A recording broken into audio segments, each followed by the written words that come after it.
Hello guys, अस्सलाम वालेकुम। तो आज हमारी टीम वाली खम्बिया फाइटर जमसून में खेलने के लिए आई है।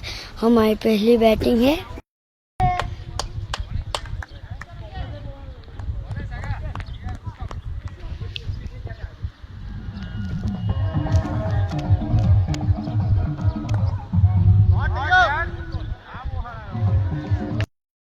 हमारी खम्बिया फाइटर की टीम के 270 रन हुए हैं। આ બધું કચરું છે ને એટલે કચરા પેટીમાં નાખજો હા ની ગમે તેમ ન નાખતા ચાલી ભાઈ પતા એક્સાઇટ થઈ ગયો કદે પહેલા જ આપણો હજુ બાકી છે बहुत अच्छा ग्राउंड है, इंटरनेशनल रहता है ये तो। हाँ,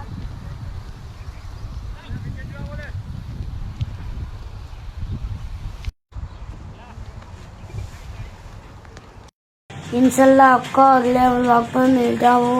मुझे लाइक, फॉलो और सब्सक्राइब करना इंस्टाग्राम पे और यूट्यूब पे।